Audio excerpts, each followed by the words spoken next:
Hello guys, मैं please love me का next part लेकर के आ गई। तो चलो देखते हैं हमने प्रीवियस पार्ट में क्या देखा था। लास्ट पार्ट में हमने देखा था ईबू जान का वेट करते करते वहीं सोफे पे सो गया था। जान आया था जो कि बहुत ज़्यादा थका हुआ था और वो चाहता था कि वो जाके सीधा रेस्ट करे, लेकिन उसे ईबू सोफे पे मिलता है। फिर किचन में ईबू रोता है, जान उसे शांत करवाता है। उसके आगे देखते हैं क्या होगा।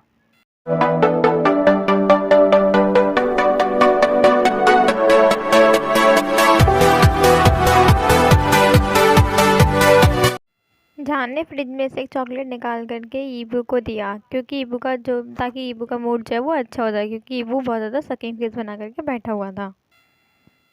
ईबू चॉकलेट को देख करके बहुत ज़्यादा खुश हो गया। उसे पता नहीं था कि उनके पास जो है चॉकलेट भी है, क्योंकि उसने अभी तक फ्रिज ही चेक नहीं किया था। उसने चॉकलेट को खाना शुरू कर दिया और हैप्पीली जान को कुक करते हुए देखना शुरू कर दिया। जान ने रिलीफ में शाय किया, क्योंकि ईबू जो था अब टोटली पूरी तरीके से काम हो चुका था। उसका जो रेस्टलेस हर्ट था वो भी काम हो चुका था। उसे समझ में नहीं आया कि उसका हर्ट जो था इतना रेस्टलेस क्यों था। 30 मिनट बाद ईबू जो था वो मतलब कि खाने के लिए डाइनिंग टेबल पे बैठा हुआ था और अपने खाने को देख करके ड्रूल कर रहा था। श्रिम्प फ्राइड राइस थे खाने में। ईबू को समझ में नहीं आता कि हर बार उसका ही फेवरेट खाना क्यों होता है आजकल। शायद से कोइंसिडेंट है। आफ्टर ऑल उसका हस्बैंड क्यों ही उसका फेवरेट खाना बनाएगा जबकि उसे उसमें कोई इंटरेस्ट ही नहीं है। लेकिन वो जो है वो टोटली गलत है। अगर जान को उसमें कोई इंटरेस्ट नहीं भी है तब भी जान कोई ऐसा इंसान नहीं है जिसे दूसरों को टॉर्चर करना पसंद हो। उसे आज भी याद है कि ईबू को क्या क्या पसंद था, लेकिन बस वो कुछ शो नहीं करता, क्योंकि वो नहीं चाहता कि ईबू जो है वो होप रखे और जान से फिर बैक करे लव के लिए। ईबू ने जब तक खाया जब तक उसका दिल ना भर जाए, और ईबू ने एक प्यारी सी हैप्पी स्माइल की। उस स्माइल को देख करके जान जो था थोड़ा फ्लिंच कर गया पीछे की ओर, लेकिन वो खुश था ईबू को हैप्पीली खाना खाता हुआ देख करके। लेकिन एज ऑलवेज उसने शो नहीं किया। डिनर के बाद जान ने सारी प्लेट्स ली और वो लिया के रूम में गया और इसको फीड किया और उसके हेड को लविंगली किस किया। इसको देख करके ईबू का जो हर्ट था वो दोबारा से हर्ट हो गया, क्योंकि जान ने एक कैट को इतने लव के साथ किस किया, लेकिन उसे तो जान टच या फिर टच करना भी पसंद नहीं करता, कि इसकी तो बात बहुत दूर की है। ईबू बहुत बैडली विश कर रहा था कि जान उसे होल्ड करे, किस करे और लव मेकिंग करे, लेकिन लेकिन वो नहीं जानता था। उसे पता था कि ऐसा पॉसिबल नहीं है। उसे पता है कि उसके घर जो है उससे नफरत करते हैं, वो कभी भी खुश नहीं होंगे। ईबू ये सारी चीज़ें जान से ज़बरदस्ती नहीं करवाना चाहता था, कि उसे पता है इससे इन सब चीज़ों से वो डिस्कस फील करेगा अपने डिज़ायर से। वो खुद को कंपेयर करेगा उन लोगों से जो कि बाहर बार में जो स्लट्स होती हैं, जो बेकार लेडीज़ या जेंट्स जो भी होते हैं, उन लोगों से कंपेयर करेगा। वो खुद को उन लोगों से कंपेयर करेगा जो किसी के बैड पे पहुंचने के लिए कुछ भी कर सकती हैं। वो ये सब नहीं चाहता। वो ये नहीं चाहता कि जान उसके बारे में बुरा सोचे, अगर वो उसके लिए कितने भी ज़्यादा डिज़ायर्स रखता हो, लेकिन वो चाहता है कि जान भी उसके लिए डिज़ायर रखे तभी ऐसा कुछ हो। वो चाहता है कि उसका हस्बैंड जो है वो विलिंगली उसके साथ लव मेकिंग करे। वो चाहता है कि उसका हस्बैंड खुश हो उसके साथ, उन दोनों की यूनिटी पे हमेशा खुश रहे और दुआ करे, तभी वो ऐसा करेगा। वो सेक्स नहीं चाहता, वो लव चाहता है। वो बस लव के लिए अर्न कर रहा है, वो लव ही चाहता है। लेकिन उसे पता है करेंटली ये पॉसिबल नहीं है, लेकिन फिर भी उसका हर्ट जो है वो बहुत बुरे तरीके से दर्द करता है। उसका हर्ट जो है वो बहुत ज़्यादा उसे बहुत डर लगता है कि कहीं किसी दिन उसका जो हर्ट है वो फंक्शनिंग करना, जो उसके फंक्शन है वो काम करना बंद ना कर दे, कि उसको इतना ज़्यादा हर्ट में पेन होता है उसकी वजह से। वो सच में बहुत ज़्यादा डीपली चाहता है। उसे कुछ नहीं दिखता और कोई भी नहीं दिखता अपने हस्बैंड के अलावा, उसके सिर्फ और सिर्फ लव के अलावा। उसके लिए एक ड्रग के जैसा है, जैसे कि वो एडिक्टेड है अपने ड्रग से। उसकी ऑक्सीजन, उसकी ब्रेथ, वो सब बेकार है, उसको मिलती ही नहीं है उसके बिना। उसे बस वही चाहिए, सिर्फ वही। उसके अलावा कोई भी नहीं है जिससे वो कंपेयर कर सके उसे किसी से। उसके लिए वो उसकी सोल है पूरी बॉडी की।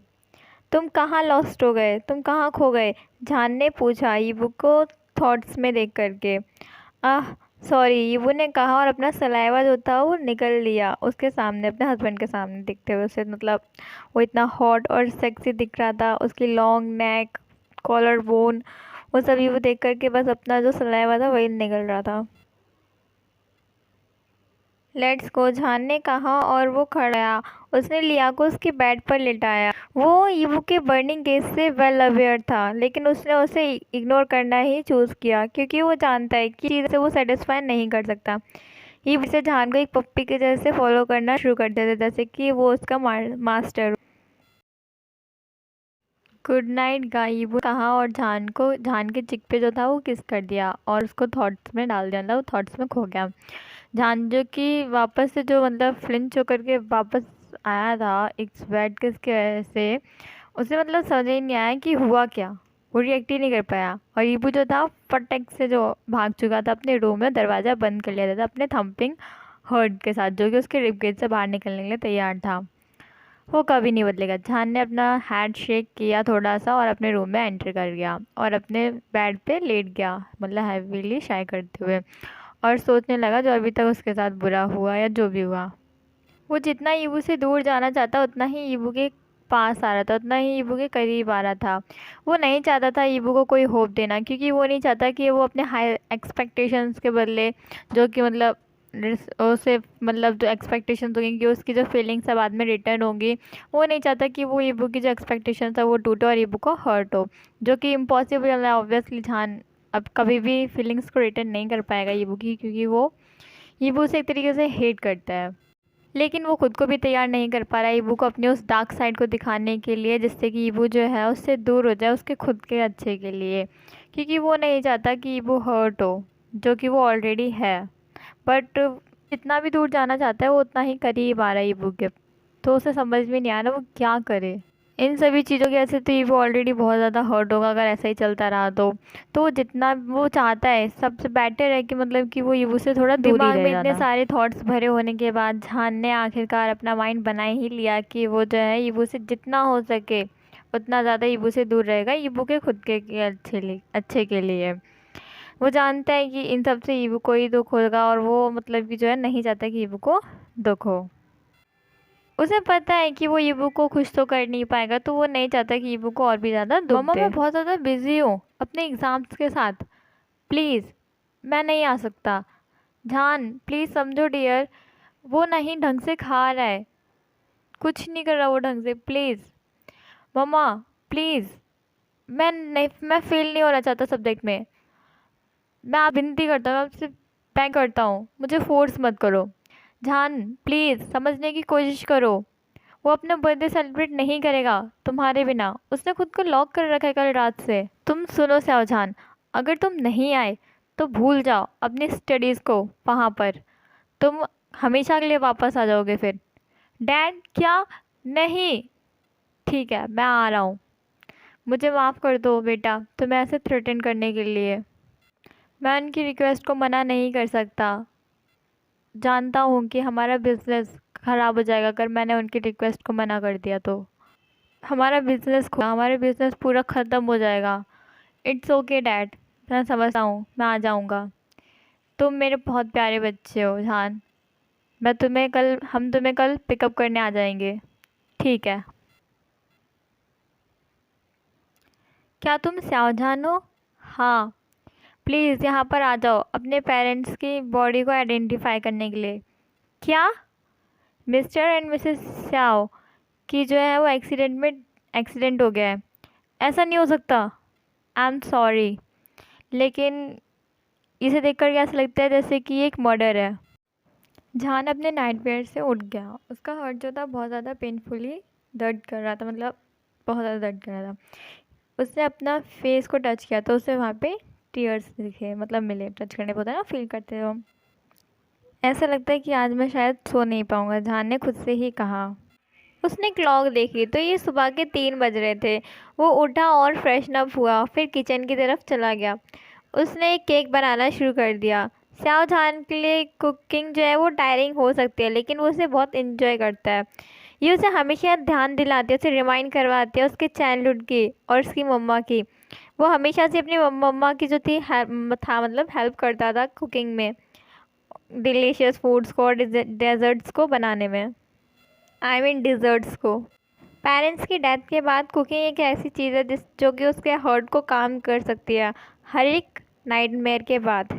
ये सुबह के 7 बज रहे थे जब ईबू उठा। उसने पहले सोचा क्यों ना वो जान का कि अपने गग्गा के रूम में जाए और उन्हें जैसा कि वो जानता था कि उसके गग्गा जो है वो 8 बजे से पहले नहीं उठने वाले, और उसे ये भी पता था, मतलब वो वैसे भी चाहता भी था कि मतलब जानका का अपने गग्गा का रूम देखे। वो क्यूरियस था कि उसके गग्गा की क्या चॉइस होगी उसके रूम के लिए, लाइट होगा या डार्क होगा, फैंसी होगा या लग्जीरियस होगा या रॉयल होगा।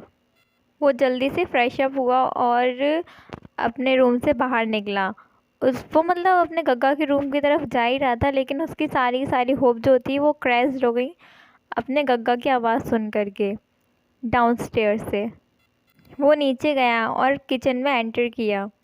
उसने जान को देखा जो कि यांग से कॉल पर बात कर रहा था। उसने नोटिस नहीं किया ईबू को। वो तो मतलब हैरान ही रह गया था ईबू को अपने सामने देख करके, मतलब ईबू एकदम से वहाँ कैसे पहुँच गया, क्योंकि वो अभी कॉल पर बात कर रहा था और ईबू एकदम से उसके सामने प्रकट हो जाए तो, या फिर आपके सामने कोई अचानक से प्रकट हो जाए तो आप भी हैरान ही हो जाओगे। वैसे ही जान भी हैरान हो गया था। ब्राट, तुमने डरा ही दिया। जान ने अपना हाथ जो था वो अपने हर्ट पर रखते हुए कहा, तुम इतनी सुबह सुबह सकिंग क्यों कर रहे हो? जान ने पूछा इरिटेट होते हुए इस फैक्ट से। ये वो इतनी सुबह सुबह मतलब सगिंग कैसे कर सकता है, लेकिन वो कितना क्यूट है। व्हाट? मेरा मतलब इरिटेटिंग, जान ने ऐसा खुद सोच रहा था। मैं चाहता था आपको देखना उठते हुए, यीबू ने एक पाउट के साथ कहा। जान तो स्टैंड ही रह गया था यीबू की बात सुन करके। उसने उसे थोड़ी बहुत देर तक देखा। अगर ये बॉय मतलब ऐसे जैसे कि यीबू जो है वो कहीं पागल तो नहीं हो गया जो कि इतनी सुबह सुबह सकिंग कर रहा है, इस वजह से, क्योंकि मतलब एक ऐसी रीज़न कैसे जो कि उसने उसे सोते हुए नहीं देखा, मतलब सो के उठते हुए नहीं देखा, इस वजह से वो सकिंग। It's impossible to understand you, John ने कहा। ईबू की जो लॉन्ग लॉस्ट स्माइल